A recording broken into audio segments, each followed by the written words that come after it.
I'm Leo Laporte. Thank you for joining us. Coming up in today's show, the new Linux kernel is here. The new Linux kernel is here. Actually, it's been out for a month, but I'm still darned excited. Look. I'm going to show you how to install it. Okay, cool. Also, internet sharing, a hub, and a firewall. How does under 450 simoleons for all that sound, huh? Sounds about right. Then later, yet another. That's what I was thinking.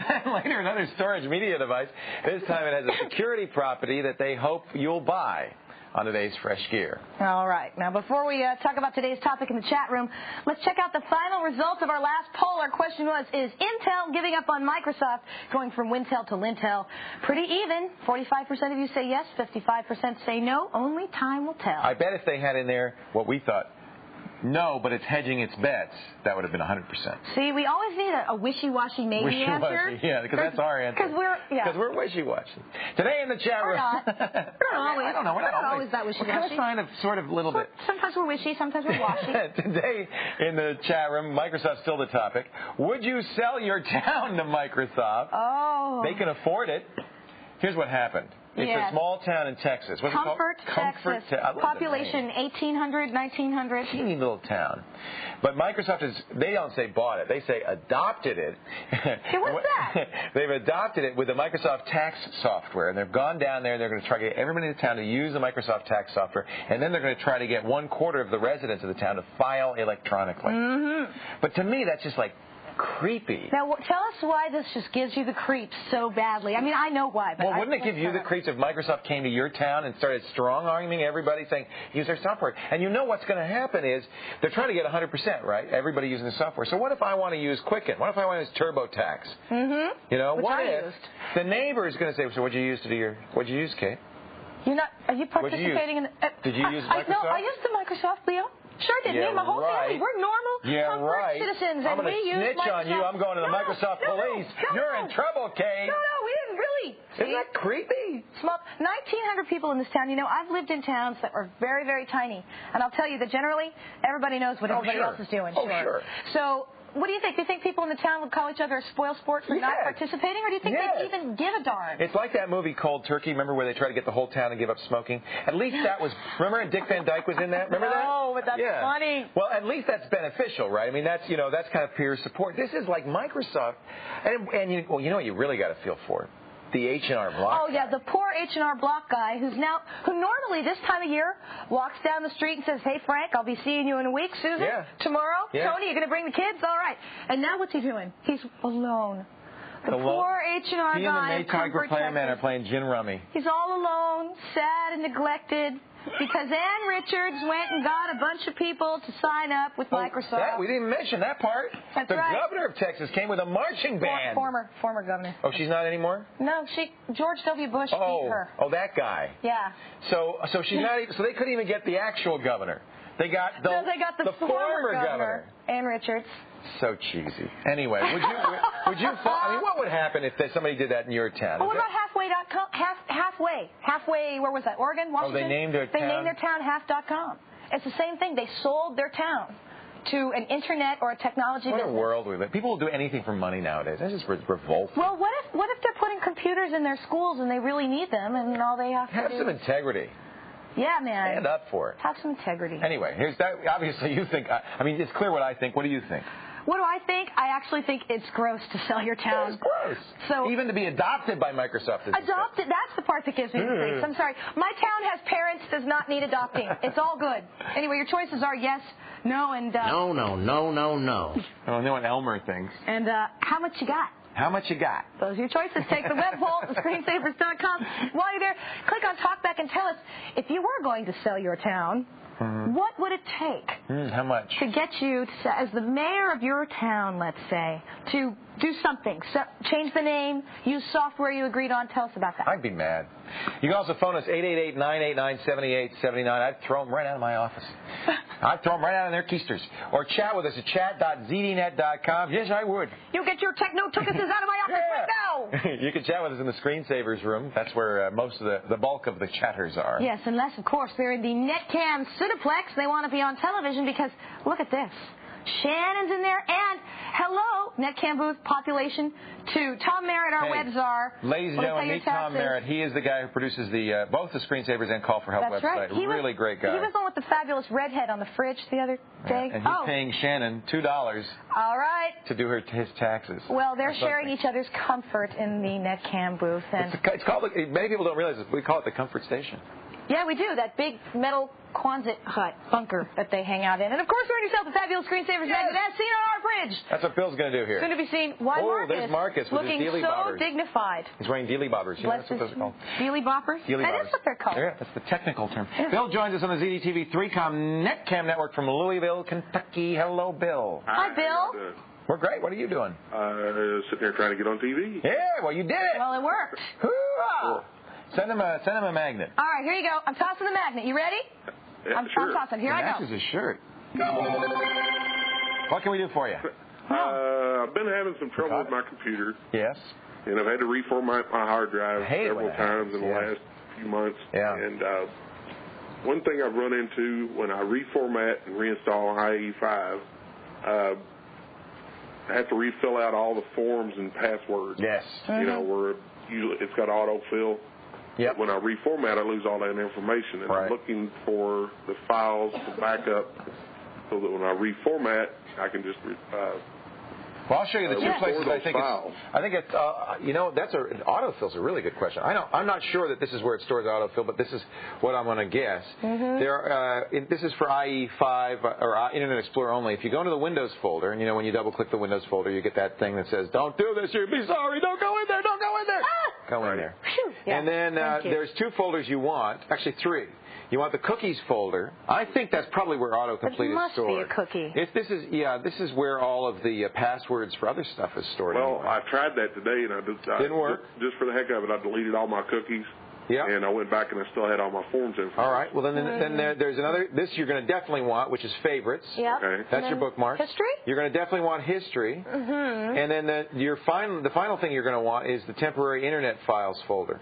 If it's not stored in the cookies folder, then I'm going to guess it's stored in here. This is the cache, basically. Okay. And boy, you know, otherwise the other place it could be is, where? you know, now that I think of it, in the password list? In the registry. It might be in the registry. And that's a lot of times where Microsoft stores that kind of thing. Try searching for star.pwl and see if there's a directory. I don't think it'd be in the password list. Think so? I think that's only for the that's for Windows. passwords. Yeah, but I bet you know what? I bet you anything. If we run regedit, we would find it. It would probably, if it's going to be anywhere, it's going to be an HKey local machine software, Microsoft, Windows. We've been here a few times before. Yes. Probably IE, right? IE5, Internet Explorer. Yeah, but where? There it is, Internet Explorer. Try that. And I'm going to bet it's security in here somewhere, maybe. But anyway, that's if backing up those folders, you should do that anyway because you probably want your favorites and you want your cookies because that's some passwords. And I bet you we'll do a little search and see if we can find it. Now, the next thing to do would be write an automated program that automatically sucked it out of the registry and then created a .reg file which you could then merge back into your registry. That would be a very simple thing to do, either in a programming language like C or that's the kind of thing I would do with Python. Python's really good at that kind of thing. So I'll tell you what, I'll do a little research. We'll see if we can figure that out. That's a great question. Where, and if somebody knows this, I bet nobody does. It's not the kind of thing that comes up. Yeah, I've never often. really looked for it. Where does Internet Explorer store, not the passwords, that would be a cookie, but the autocomplete information? And I've asked around in several of the news groups, and nobody seems to know either. Yeah, I'm going to bet you dollars to donuts. That's one of my favorite bets to make. That it's in, you can tell, can't you? If I give you $1, I can buy a donut. I'll take a donut. It's in the registry there, and all we're going to have to do is look around. You sound like you're pretty sophisticated, Bill. Sometimes. Yeah, so I bet you if you do, you know how to use the registry editor. I bet you if you do a little searching. I don't like to, but I do when I have to. It's going to, you know, you're not going to delete anything. But just, you know, it might be in about URLs. I don't know. It seems to me that it's going to be in here somewhere. I might consider doing a scanreg / backup. Back up your registry before you make any changes, but I don't think this would do anything to really hurt your system, so I wouldn't worry about that. You're not even going to change it. You're just going to copy them out. Okay. I'll tell you what. We'll look. This is a great project for me. I got a couple of hours in the weekend. Maybe I can find something and cobble it together for you, okay? I appreciate it. Thank you, Bill. Great question. Yeah, very. Yeah. Since we don't know. Well, yeah, it's kind of an obscure thing, but it's something that people I think would use. It's good to know. After the break, I'm going to show you how to upgrade your Linux kernel. When the new kernel comes out, you'll be ready. We'll show you how when the screensavers continue. What's up? Exactly.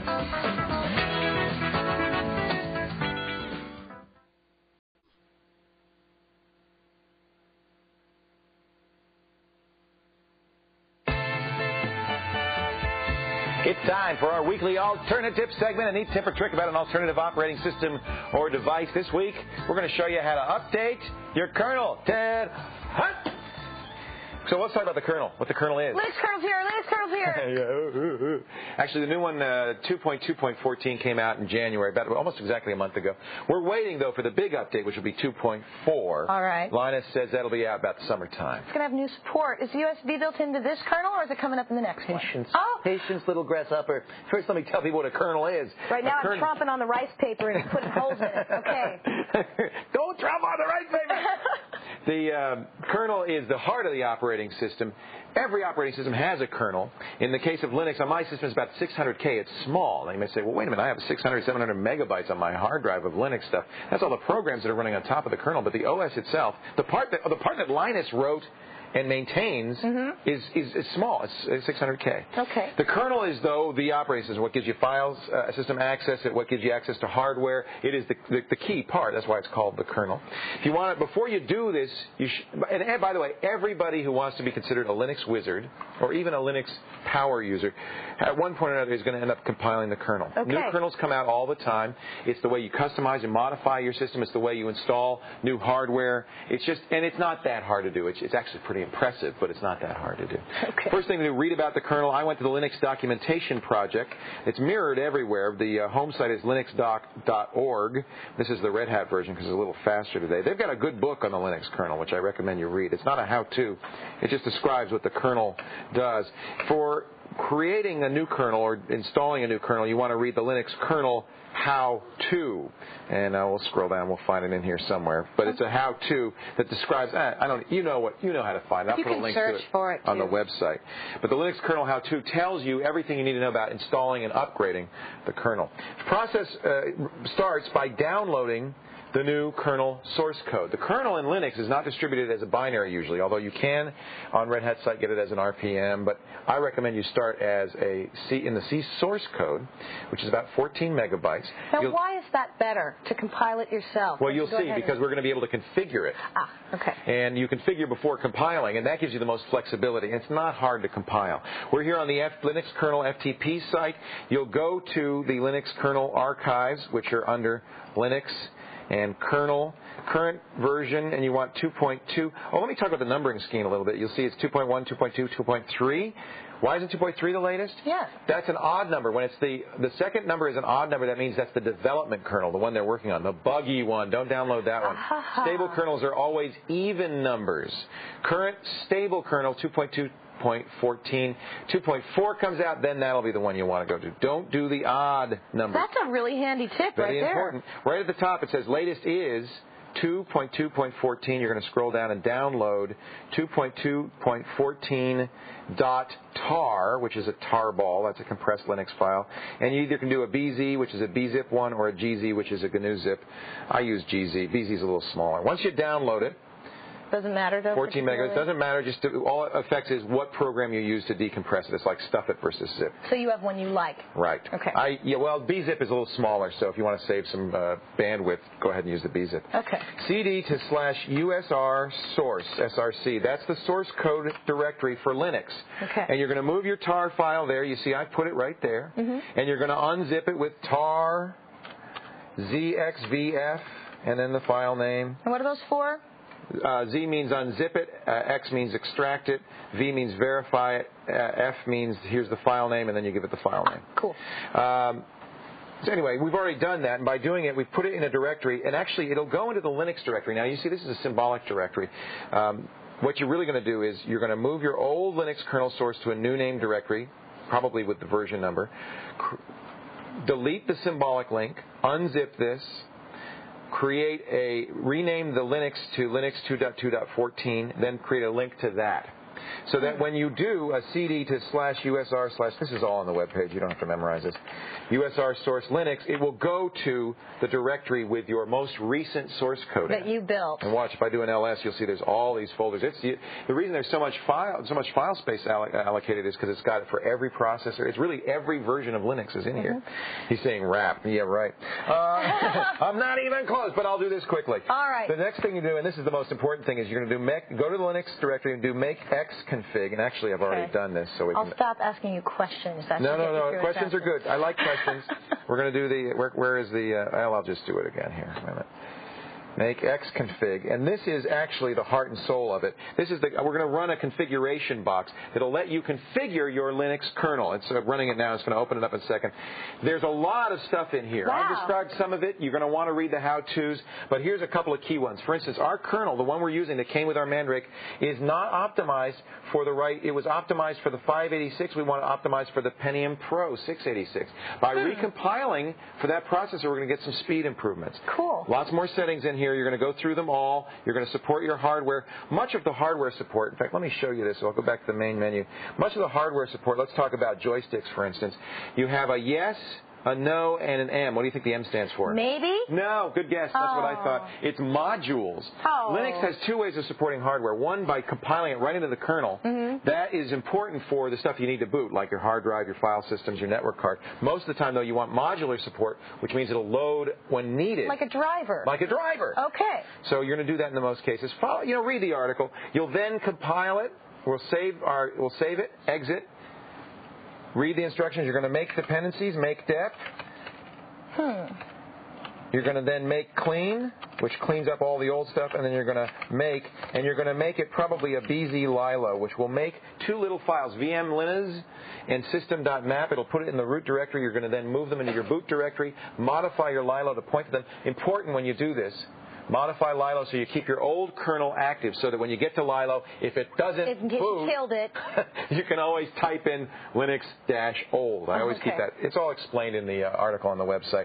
It sounds complicated. I've just given you kind of the highlights here. It's actually easy to do, but make sure you have a boot disk, a floppy that you can boot into your Linux in case you make a mess of it, and you can get back in and go back to the old kernel, and make sure that when you modify Lilo, you give yourself the opportunity to boot to the old kernel. Okay.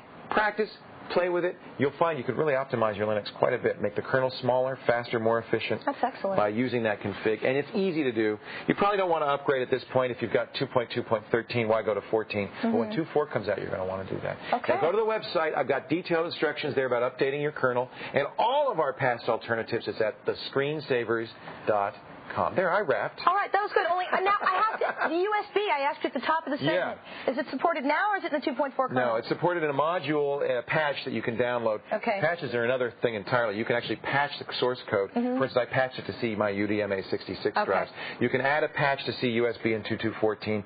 Still not great support. I think USB mice and keyboards are supported natively. A patch will support more, but really you're going to want to wait for 2.4 before you. But it will be in the kernel then. It will be in the kernel. He promises to do USB in the kernel in 2.4. All right. Thanks, man. Plug and play and other stuff, too. Cool. Now I know what to do with that tarball I got sitting around. Up next, more answers to your toughest computing problems when the Screensavers continues. Pick it up. There's the kernel.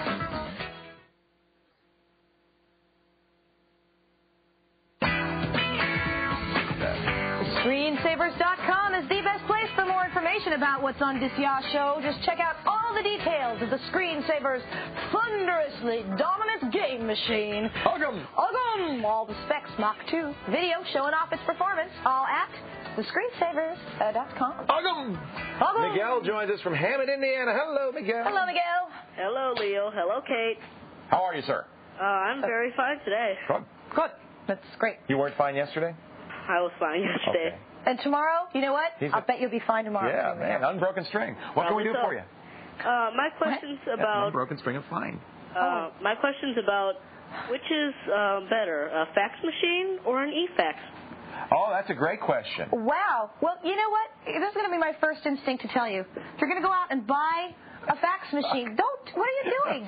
His button is stuck. If you're going to go out and buy... Yeah, I can't help you there either. If you're going to buy a fax machine, think about it. You're buying one piece of hardware that does one thing. And that's all it does. And that's not necessarily the greatest call. Now, if I were going to buy, there you go. You all right? If I were going to buy a physical machine, I personally would get a combo printer, scanner, fax. Because then I would be able to do whatever I needed to do with that hardware, and it wouldn't matter whether it was a physical fax or an e-fax. You're right, Miss B, but I think he's asking about e-fax, aren't you? Yes, Well, we're going to tell you about that, too. This is a online service. There's actually a number of services that do this. I had to vamp till you got your button. You vamped so nicely. Thank you very Where much. you sign up, you get a free fax number, and what happens when somebody sends a fax, that number is they actually email you the fax. You have to download their special software to view that fax. It works on all platforms that are known to man. There's only one catch to this. You want to know what it is? Yeah. I signed up for it. I'm here in San Francisco. My fax number was in Utah. Uh-oh. They don't, in fact, I think they intentionally don't, guarantee you a local number. Now, you can get a local number by paying money, right? So it depends if you want to have a local fax number or not. Now, the nice thing about this is you can get the faxes anywhere. You'll be on the road, you go to an internet cafe, you can read your faxes, and that's really cool. Let me show you another one that I like. This is the one I use because I get a local number with it. It's called One Box. Oh, there you go. You know about that one? No, but I actually run Excite. Yeah. And I actually get a toll-free number. Now, that's great. So Excite has fax software with a toll-free number. Yeah. And I get, like, what you have on the screen, voicemail, email, and fax. Yeah. A lot of companies are doing this. I mean, this is just one of probably a dozen. And many portals are doing this. And they figure they'll pay for it by getting your eyeballs on their ad banners. This one gives you a local number. So Excite, I didn't know about that, but that's great. That'll do it as well. Now, here's the drawbacks to all that. Okay. Okay. For one thing, how am I going to fax this piece of paper I got here? Now, let me get throw me a piece of paper. Stephanie, can you just toss this piece of paper? Yeah, some that such one. thing? That one. Any old piece of paper. How am I going to fax this? I can't do anything with it, so you'd have to manually type it in yourself. Or yes? scan it. In some kind of. But see, if you're not at home, right. That's not really. So because you don't have a fax machine, you know what a fax machine really is a scanner that turns it into bits and then dials out and sends the bits over the phone line. Also, they say you can use a fax machine, call the number, and then push start on the fax machine, and it'll send it through. Of course. Of course. So what we're saying is if you have hard copy, these services are kind of limiting. Now, if you don't have hard copy, if it's in the computer, no problem. Sure. No problem. Because then you just copy paste it. Right. So, but if you want to send hard copy, you're going to have a scanner to get these things out the door. But on you the other can log hand, onto this from anywhere and send a fax to anybody you want if you're willing to type it in. I truly think these are wonderful. I use it all the time, and any one of these, it works great. Are you happy with Excite? I'm going to have to try that out. Well, yeah, I'm pretty much happy. What's the drawback? Huh? What's the drawback? Nothing much. I've just started, so. All right. So you're just wondering if it's going to work for you in the long term and whether or not you should go out and actually buy a unit that will work for you? If it's actually going to last. Oh, will it last? I think it'll last, and I think it'll probably only improve. Sure. It'll last. You know, I don't think that's going to be a worry at all, because how easy is it for them to actually just take your bits and send them on? That's a really easy thing to do. So in terms of the technology sticking around, I don't think that's going to be a problem at all. The big cost, and actually it's an interesting cost here, is paying for the 800 number, because that costs them money every time somebody faxes to you. Yeah. Hey, I appreciate the call. I think I certainly encourage everybody, whether or not they have a fax machine, to sign up for these kinds of services. They're really convenient. When people can send me faxes, I can check it anywhere on the road, at home, at work. It's a great way to go, but it doesn't replace a fax machine just for this one reason. For the paper. Paper. All right. All right. Thank you, Miguel. Thank you, Miguel. Don't start flipping. That's you. Don't start flipping, Leo. Still to come. Still to come on this very show. What's an AMR slot? Do you want one? Stick around and find out. Also, internet sharing, a hub, and a firewall, all for under $450. Plus, they want you to love it. Another secure digital storage media format. Oh, joy, oh, rapture. All that and more as the screensaver rolls on. Leo, look out! Ah!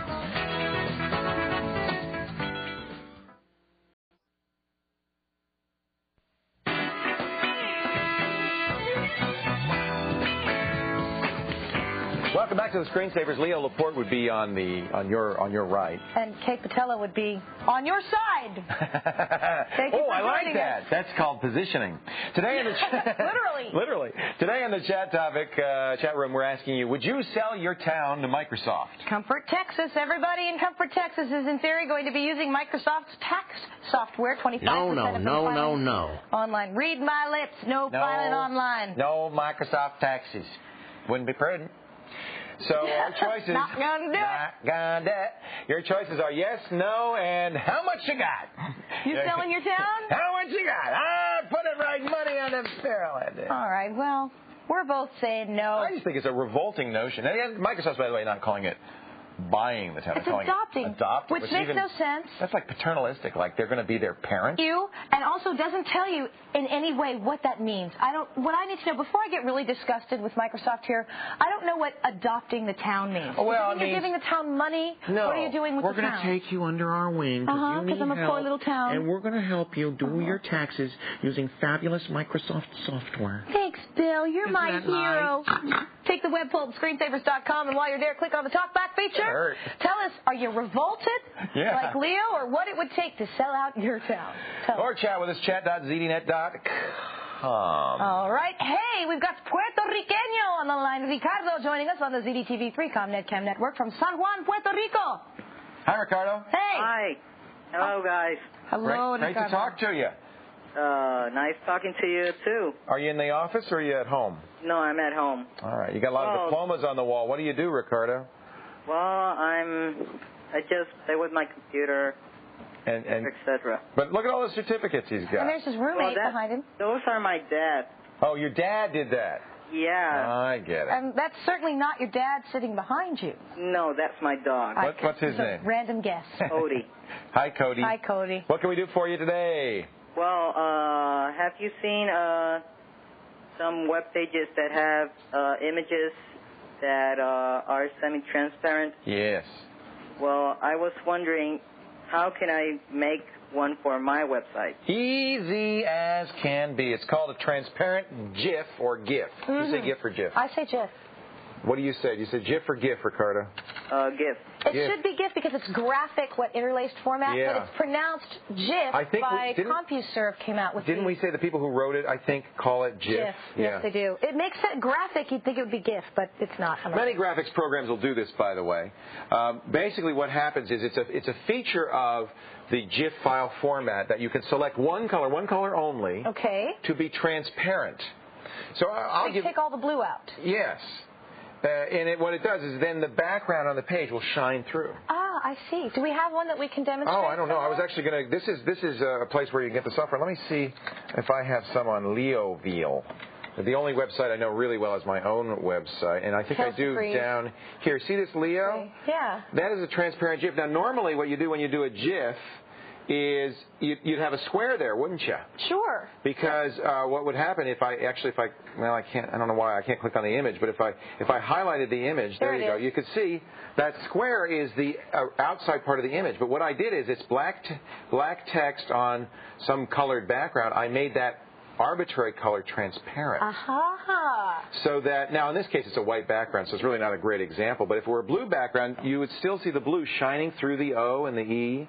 It would look like I wrote my name on the page, and that's exactly the effect I was looking for. That's my signature, right? Right. So that's one way to use it. I have other GIFs on here that you do the same thing. Same thing here, it says website hosting by. That's transparent. So it looks like it's sitting on the page up in the top here. You can see the text through the letters. So that's a very handy thing to do. Let's go back to that page we were on, which is one of, this is the program I use to make them, but there are a lot of programs you can use. Any program that handles GIFs will probably allow you to do it. I use ULead's Photo Impact, which is a really great, about $90 all-in-one graphics tool, but among other things, what it'll do for you is make transparent GIFs. So will Paint Shop Pro, which you can download from the internet. There are even, if you go on hotfiles.com and you do a search for transparent GIF, why don't we do that? Okay. There are even files on there. Probably there's even free files that'll do it. But basically what all of these programs do is they allow you to select one color, one only, and make that color be transparent. Does that make sense, Ricardo? Yep. What kind of, are you doing your signature, Ricardo, or? No, just graphics for my website. Yeah, almost any time you will put GIFs on there, here's a whole look at all these programs. GIF construction set will do it, and almost any time that you do a website and you put graphics on there, you don't want you don't want to see a box around the graphics. You want them to float. See the stars float. Notice the stars are on a white or blue background. They look like they're just stars. You don't see the square that is actually that star graphic. You see? Ta-da! Ta-da! Okay, Ricardo. Okay. Okay, thanks. you and Cody are all good. Okay, buenos tardes. Okay, buenas noches. Buenas noches. I don't know how I said. What did I say? Is that Okay. You said good afternoon. Okay. All right, ciao, Ricardo. Up next, Patrick Norton in the house to show us a new little red box with a whole host of cool applications. When the screensavers continue. That should be fun. Oh, he's working on it. Hey, get out of here, my car.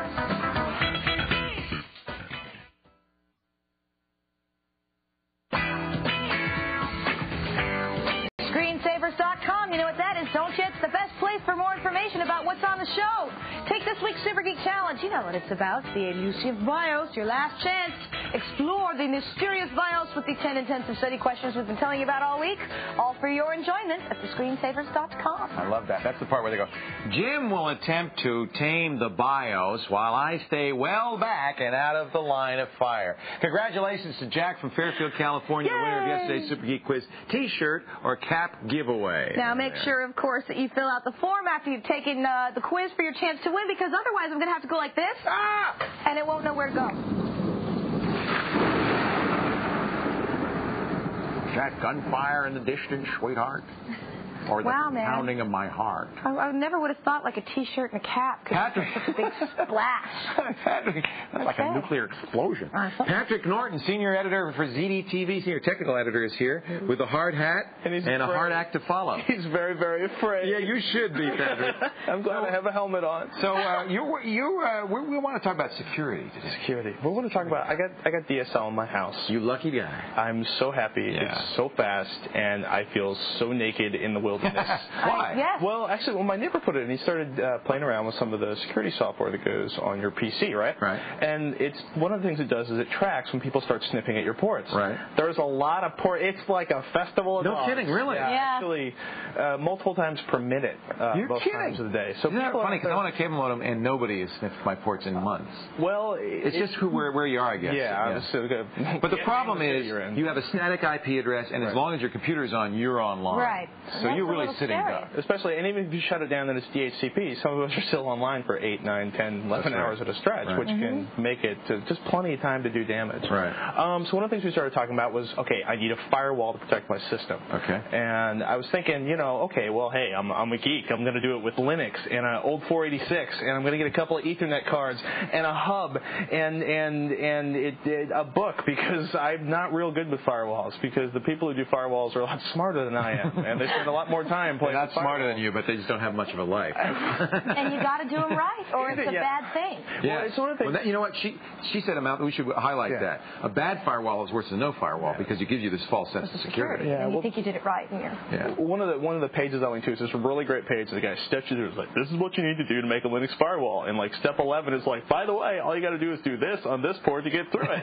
So shut this port down if you're not going to. Yeah. Thanks. Well, I mean, so much for the firewall. Yeah. Well, so it's a firewall that works there real great, except for here. It's a charcoal wall. Yeah. It's.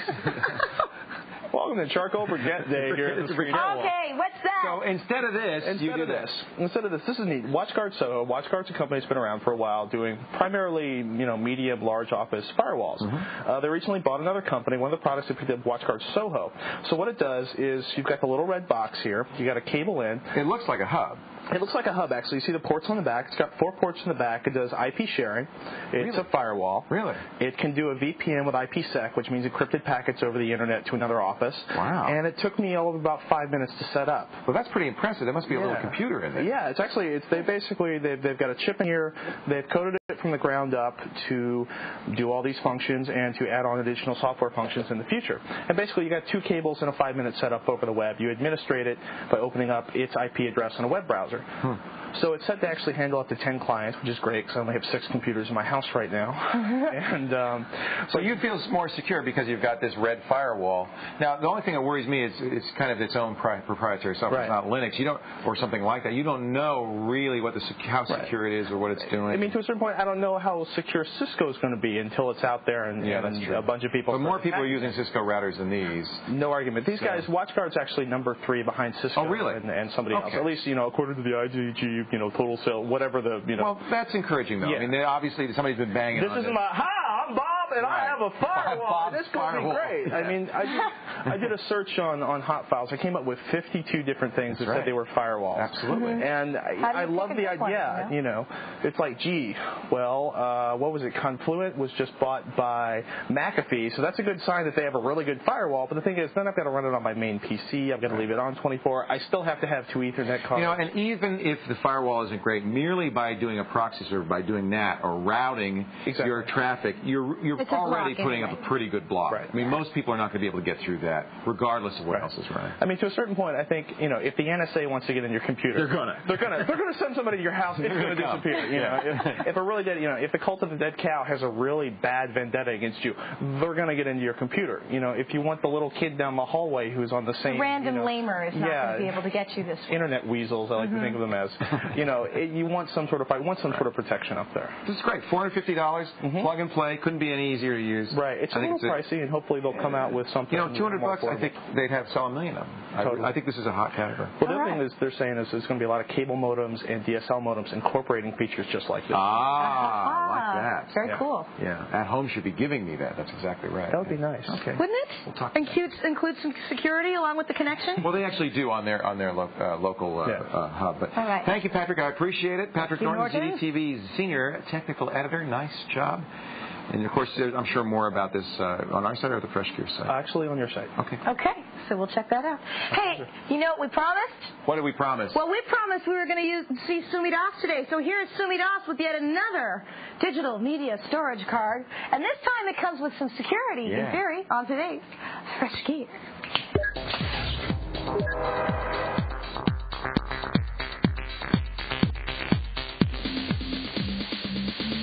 Memory. Without it, the digital gadgets we know and love couldn't function. In the past couple of years, new storage formats have been popping up at every turn. Probably best known are the smart media and compact flash cards. Slightly more obscure is the multimedia card. Sony has the memory stick. For serious storage, there's the Super Disk or IBM's microdrive, and the floppy is still persevering. In a recent announcement, Toshiba, Panasonic, and SanDisk introduced yet another way to save your data, the Secure Digital or SD memory card, a modified version of the multimedia card. To better illustrate the numerous possibility of this postage stamp size format, both Toshiba and Panasonic created concept products. Among them, a fax machine with color LCD and CCD camera, a camcorder built into a headset, a slim portable email device, a personal computer in the form of binoculars, and a digital postcard recorder. As you might expect, SD cards are also compliant with the Secure Digital Music Initiative, or SDMI. Now, before you get too excited, remember that these are concepts, and whether or not they become actual products is still unknown. One thing is certain about gadgets, they're bound to get tinier. Imagine a video camera that's smaller than a wallet. That's exactly what Panasonic did. This is the ultra-compact style SD camcorder. The SD card fits on the back here, and the controls are here, lenses on the front, of course. It even manages to squeeze in an LCD display. The same SD card used to store video could be used in any one of a number of devices to watch video. Take your pick from the multi-viewer, wrist viewer, or handy viewer. If the format prevails, this could be the biggest advantage, the ability to quickly and easily transfer data across platforms. SD devices will be backwards compatible with the older multimedia cards, but you won't be able to use an SD card in a multimedia card device. Just like a floppy and the memory stick, Secure Digital also has an incredibly useful write protection switch to ensure against accidental overwriting and erasing. But the future of SD isn't completely rosy. there are several obstacles to overcome. One of the concerns with SD is the amount of data that can be stored to these cards. Right now, they max out at 64 megs, but by the year 2002, SanDisk expects to have a memory capacity of up to 1 gig. And as we mentioned earlier, SD is coming onto the scene a little late. The market is full of competing standards. SD will make its debut in the second quarter of 2000, while smart media and compact flash cards have already been available for quite some time. But the promise of these SD card concepts may be enough to garner the support it needs to succeed.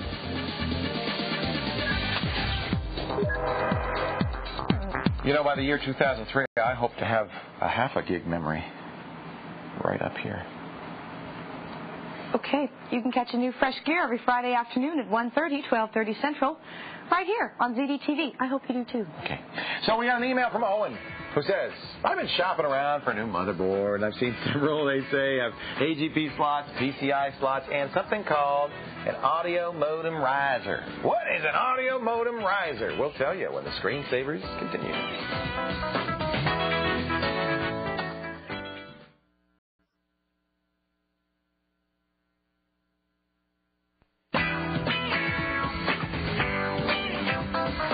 We received a prayer from Owen. He asks, I've been shopping around for a new motherboard, and I've seen several that say they have AGP slots, PCI slots, and an audio modem riser. What the hell is an audio modem riser, he says. So do you have one? You got one? I do, in fact, have one. It's amazing. She's got one. I'm just thinking, wow, I didn't know people were sending us prayers. I thought they were just It's a play. Have you ever heard the book A Prayer for Owen Meany? It's a very literate reference. Ever read Flowers for Algernon? Okay, yes, what's this? I have. Story of my life. So this here is a Mobo and a motherboard. When does the entropy kick in? Soon. An 810 motherboard, and this is actually this audio modem riser was created by Intel for the 810 and 820 chipsets. The idea is they're really designed mostly for the same kinds of motherboards that you would have a software-based onboard audio card or onboard modem card. But we don't like them. We don't like them, and we don't like these much either. What's the advantage to doing this? Well, instead of having everything on the motherboard and having to go through FCC approval in every country, every country has its own communications commission that would have to approve it. What they've done is they've put the digital circuitry on the motherboard. The analog circuitry is moved out to this little card. This is the audio modem that goes into the audio modem riser. So this can be approved in each country. And it speeds up the approval of the overall motherboard by putting the analog circuit. That's the stuff the FCC has to say, is that interfering with radios? So it's made for the manufacturer, not for the for the consumers. I don't know if you could. I looked on PriceWatch. I found 3 of these. It's hard to find these. These are not something you would buy. And it's a WIN modem. That's right. It's a software-based modem. So what it does is it goes in here just like this, and it's just a new way of doing a software-based modem. That's basically the entire story in a nutshell. Now, the truth is you don't have to buy one of these. What's usually happening is when you buy an all-in-one computer with an 810 motherboard, these are intended for the low-price system. Oh, okay. It'll come with it, and, if you opened up your box, all you're seeing in the back is a modem. If you open it up, you say, oh, wait a minute, it's not really a modem, it's an AMR. Okay. But if you buy one of these motherboards, you don't have to use that. You can just put a regular modem in the slot. It doesn't mean it's using any resources. It's just there if you wanted to use it. Okay. Don't use it unless you're, only using Windows and not very demanding. And all right. Like that. And again, software modems are problematic. This is not about you. Software modems we don't like. It's for OEMs. It's for OEMs. Manufacturers. And that tells you plenty, doesn't it? Yeah. All right, people, listen up. Mouthful. Yeah, that too. Listen up. It's Friday. A weekend is upon you. That explains it. So don't just sit around until you go back to work on Monday. Record a video, email, and send it back to us. Come on. We've got instructions, your scripts, and what more could you possibly want? At thescreensavers.com, just click on Interact. And now, here's Michael with an example of time well spent. Good job, Michael. More of your toughest computing questions when the Screensavers continues.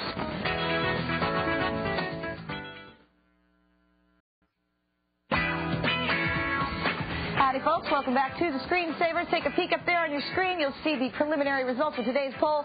Thus far, how much you got? That's what it's going for. You've got 24 hours to cash up. Screensavers.com. calm. People do anything for money. I know. Well, hey. So following up on our discussion yesterday, and we've actually been talking about it for a while, about system memory, system resources depleting. Yes. A couple of things we wanted to know. David writes in and says Analog X's MaxMem, his memory rescue program, does not help with system resources. Oh, bummer. Sorry. And another person says PaintShop Pro, the demo version killed his system resources. The full retail version fixed it. Oh. Now, I noticed there's a version 601 now out, so maybe if you upgrade to 601, you won't have that problem. But a couple more clues in our battle against missing system resources. That's very interesting. We had a big stack of those. See, do we have time for another email quickly here? What's the difference between OEM and retail computer parts? There you go. OEM is actually included with the machine for the bulk manufacturer when they build it, and retail, of course, you buy separately and put in yourself. Although, you can often buy OEM parts. In fact, I often do. Yes. All it means is you don't get the retail packaging. You don't get Sometimes the warranty differs. If you're buying an OEM CPU, it may not come with a fan, but the part itself is going to be the same. I always buy OEM parts because it's cheaper. It is cheaper, and you don't need the bundle half the time anyway. You know what? A white box is fine. That's it for this edition of the Screensavers. I'm Leo Laporte. I'm Kate Patello. Thank you for joining us. We'll see you next time on the Screensavers. Bye-bye. Bye-bye. Hey.